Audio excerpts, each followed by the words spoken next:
Hi everyone, hope you've had a lovely half term. It's really nice to see you again, or rather, you get to see me, and I hope you're here watching. Hope you had a nice, relaxing break and you're ready to get back and going. So, this is our English lesson. We're going to be, as I said before half term, finishing off writing your story this week. Before we get into that, though, I just want to talk to you about the timetable of all the different lessons you're going to have.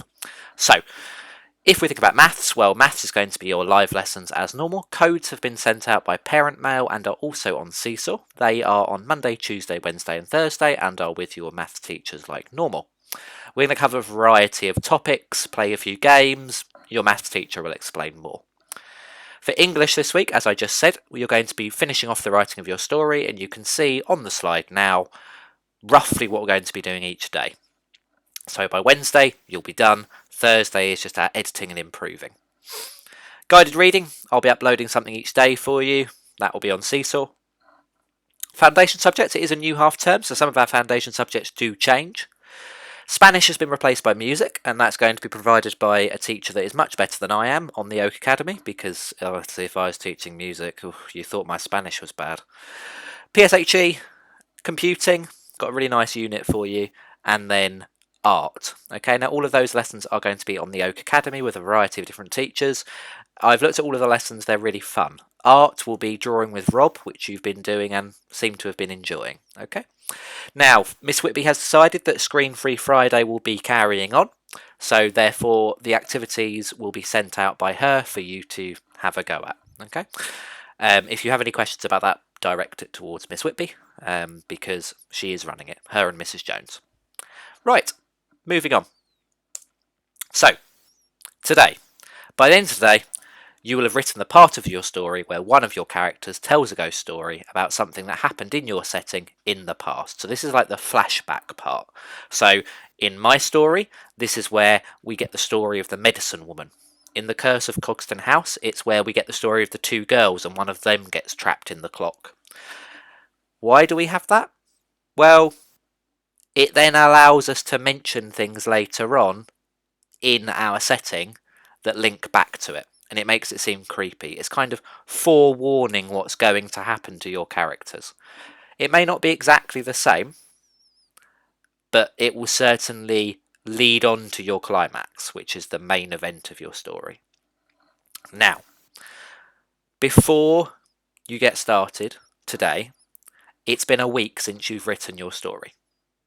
So I'm really going to urge you now to pause the video, go and read through what you've written, and just get familiar of where you were up to, because there's nothing worse than starting a story cold halfway through and you can't really remember where you were and what you were doing.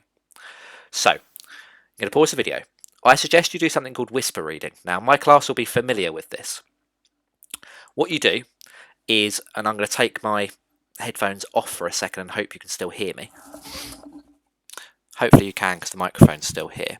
What you need to do is you're going to put both of your fingers pushing in on your ear, okay, the sort of the soft bits of the ear, push in, and then you're going to read the story and you're going to whisper it to yourself. But when you read it whispering, because your ears are closed, it will sound really loud. It's a really effective way of you hearing your own mistakes. So, press your fingers on your ears, don't worry, no one will see you. Read the story to yourself, whispering, it will sound really loud in your head. Hopefully you heard that, otherwise it's just going to be a load of gobbledygook. But anyway. Right. You've done that. You know where you're up to, so let's carry on. So, as I've said all the time, you're only writing this part of the story today. It takes time to write a good story. You may be thinking, oh, we've been writing this for weeks, and yes, you have, but it's going to be a good story by the end of it. Reminder please, these are needing to be brought into school or sent to us so we can print them. A lot of you have done that already. Still waiting on a few of you. I am going to be going through and checking today, which is Monday, and then we'll be contacting certain people if we haven't seen any of the stories so far. A lot of you we have, so that's great. Please carry on. If you haven't yet uploaded any evidence of the story or emailed it, please put something on Seesaw, email it, or just send an email saying, I'm doing the story, I'm going to print it off and bring it in. That's absolutely fine. Okay, so far, this is what we've done. You've described your characters and had them meet up. You've used conversation to make us realise their relationship. Your characters have arrived at the setting and you've described the area around the setting. You've described the building of the setting. Your characters have gone inside and you've described the first place they see inside. That's where you're up to. So the first part is your characters now need to move onto a separate place within your setting. So that might just be another room, or maybe it's going to be a different part of your setting, wherever that might be. This shouldn't be where the main event of your story will happen. Okay, so this isn't where the final thing's going to happen. So if you think about mine, okay, the two boys started off in the kitchen. They then moved to the classroom, the year 6 classroom. That's what you're going to be doing today. And then the final event happened in the bathroom. So there's kind of 3 main settings. The second one was in the classroom. So today your characters are going to move from where they entered the building to somewhere else. Okay, so let me just move me over. So this is kind of what it looked like in mine. So Wobury's layout was shaped like a capital I, with one main corridor spanning the distance between the 2 separate classroom areas at either end. Along the main corridor, where the boys now stood, were the toilets, office spaces, and communal areas, such as the dining room. The younger school classrooms are off to the left of the boys, and the older classrooms off to the right. Where should we go first? Callum asked, eager to explore as much as he could before the rain stopped and Nick abandoned him. Wherever. I really don't care as long as it's dry. Nick's enthusiasm for the trip down memory lane really had completely vanished. Unperturbed, Callum pushed on, deciding they would head towards the upper school classroom first. He figured they would hold the strongest memories and might even bring a smile to Nick's face. The same face which currently seemed to be resembling the mood of the weather outside. Let's see if our old classroom is any better state than the rest of this place, Callum called behind him to Nick, trying to broach the rapidly intensifying awkward silence. Nick simply nodded in reply. Okay, so, what's actually happening? I'm going over there now. So basically, I very briefly described the layout of the whole setting, which was the building, to give the reader an image in their head of roughly what it looks like. So I'm trying to give you a rough idea that the school's shaped like a capital I. My characters then decide to visit another part of the setting. That's literally it. So that's the first part that you need to write. So, key sentences. So, what we've got here, Wobury's layout was shaped like a capital I. So that is one of the key sentences. So you could say, whatever the name of your place is called, layout was shaped like a, and whatever it's shaped like. You can literally take the first part of this sentence. Spanning the distance between the 2 separate classroom areas at either end. Along the main corridor where the boys now stood, were the toilets, blah blah blah blah blah blah blah. All I've done in this 2 to 3 sentences is I've just described what the building as a whole is laid out like. I've given you an idea of the fact there's an upstairs and a downstairs, or there's just one level, or there's a corridor, or what's in the corridor. I haven't described each and every room on its own because I don't need to, but I do need to give my reader an image in their head of what the layout is. So, your turn now. What you're going to do is you're just going to do 2 to 3 sentences of what the building or layout, the layout of the building or the area is briefly. Now you can use my example down on the bottom right there. Feel free. 2 to 3 sentences saying, the building was shaped like a blah, with corridors coming off on the left and the right. In the middle was this. On either side was this. That's all you need to do. So pause the video now, go and write those couple of sentences. Okay, lovely, and you're back, hopefully. So, you described it. Your character's now going to go to the new area. Okay, so you need to briefly describe this new area. There might be something in here that prompts your character to tell the story from the past. So, just to recap, you've described the layout.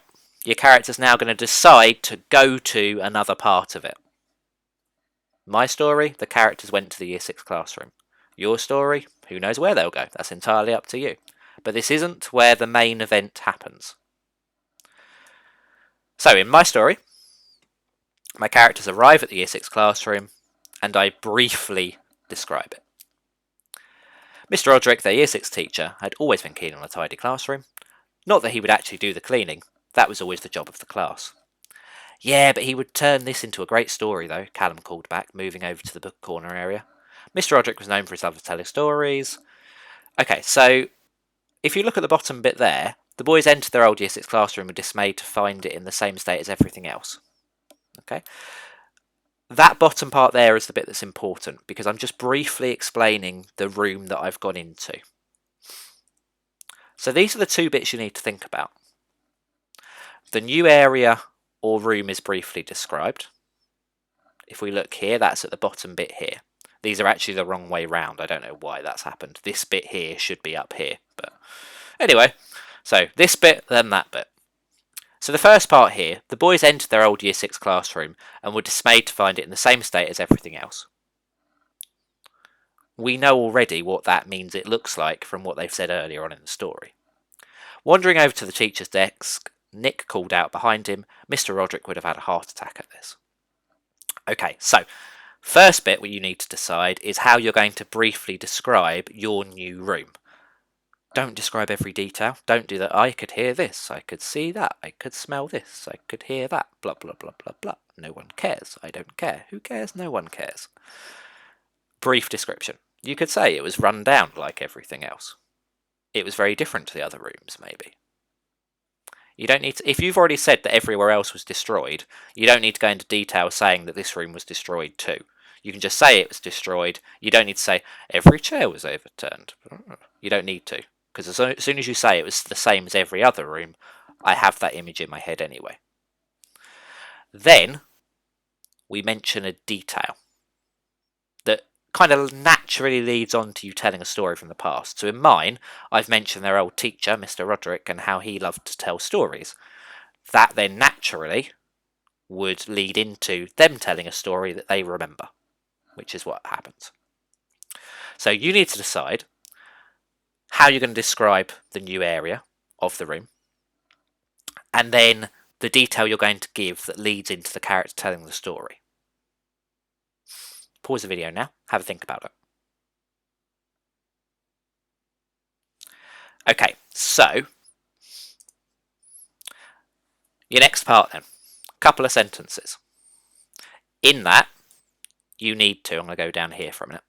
In that, you need to say what's happening. So the new area is briefly described. Your character's going to arrive in this room, you're going to describe it. A couple of sentences. Then a detail is given that leads to the character telling the story. You haven't told the story yet, that's coming next. But describe the room that they arrive in. Mention one detail in particular. Maybe it's a book corner, maybe it's a particular object, or something that reminds your character to tell the story. Off you go. Okay, and you're back with me. So, I'm moving all over the place today. I'm going over here now. So the next part is where your character is going to tell the story from the past. Now this is like a rumour story, so one that people tell each other, but no one actually thinks it's true. It's one that's passed down, a bit like Chinese whispers. People tell it to each other to scare each other. It's like a folk tale. Now my rumour story of the medicine woman was written as like a whole chapter. It was many pages long. Yours does not need to be. At all. If you think about the Curse of Cogston House, it tells you it very quickly. Yours can be done in a paragraph. You're just going to mention a few key details. But of course you need to decide what your story from the past is going to be. So, this is your rumour story plan. And I'm going to upload this to Seesaw for you. Because what I'm going to need you to do is you're going to need to go and decide what that story was. So the first part here is what happened. So you need to decide in your rumour story what happened. It could be the same thing that will happen to your character. That would be quite easy to do. Or it could be like mine, where the rumour story just introduces you to the character that's going to appear later on as the evil character. You need to think about when it happened. Was it a long time ago? Was it quite recently? How did they hear about it? Was it in the newspaper? Did their dad tell them? Was it something that their friend told them? Was it something they read? Who was involved? Now, in mine, it was the medicine woman. Your story might not have a main bad character. What you don't want to do is turn this into a villain. Okay, a suspense story doesn't ever really have a villain because you never really get to know them very well. So don't think about that too much. Where did it happen? Well, hopefully it happened in the setting, but where particularly did it happen? Did it happen in the bathroom? Did it happen in the library? Did it happen in... I'm thinking of schools, but, anywhere. Did it happen in the office if it's set in a factory? Did it happen in the playground? I'm going back to schools again, but that's because that's where my story came from. Now, this is the most important bit. You need to decide on, I would say, 2 details that you're going to mention in your rumour story that will then appear later on in your actual story. In mine, it was the 3 taps, the tap, tap, tap, and the fact she drowned in water. They then appeared later on. If I hadn't have mentioned the tap, tap, tap in my rumour story, it would not have been scary later on. It would have just been like, well, why are they tapping 3 times? Why do I care? Because I'd mentioned it in the rumour story, you're like, oh, is it her? And that's what you want to happen. So you need to decide on 2 things that are then going to happen later on. It can be like the tapping, like in mine, or a knocking, or a dripping. Fine, steal it. It's not a new idea. It's not something I created. It's just something I liked, so I used it. You can use it too. Okay, pause the video, go and do your plan. It's on the seesaw, as long as I remember to upload it. Okay. Oh, here we go. It's all appearing now. So, now you've got to write it. Now, because mine was so long, I couldn't really give you an example because I did mine over many pages. But what I've done instead is I've given you a structure, which you are more than welcome to use. So I've said here, the first thing you need to do is say how long ago the rumour was. It was the summer of blah, blah, blah, and the weather was very similar to today. Then you need to say who was involved. 2 boys, barely in their teens, had been sent to the old side of the school to collect some books. Mention details that will appear later in the story. All seemed fine until they noticed a strange tapping noise coming from the ceiling above. Mention more details. The air seemed to freeze, and the clock on the wall did not seem to be moving. How strange. And then say what happened. As the boy reached out towards the book, the tapping above grew more rapid. As his hand touched the book, the tapping stopped. He was never seen again. Dun dun dun. Death. End of story. Etc. So, that is 1 paragraph where I've basically very quickly retold a rumour story. Okay. That's all you need to do. I've given you the structure, I've given you some key sentences to help you. Just work through it 1 bit at a time. Of course, if you want to write your rumour story in your own way, that's great. Never going to stop you. But if you're struggling of knowing how to structure it because you're not sure how to put your ideas down onto paper, go through this 1 bit at a time, write a sentence or so for each. Use my examples to help you. But remember, they're mine, you can't steal them. Well, not all of them anyway. Okay, I'm going to move my camera over here because I keep talking to various places on the screen and that's not where I actually am. So, thank you very much for listening. We are nearly at the end of the story. I cannot wait to read these. From what I've been reading so far, they are absolutely fantastic. I hope you've had a lovely half term. I look forward to seeing you. I've hopefully seen some of you on maths live lessons earlier, and I look forward to seeing you tomorrow for the next part of the story. Enjoy. Goodbye.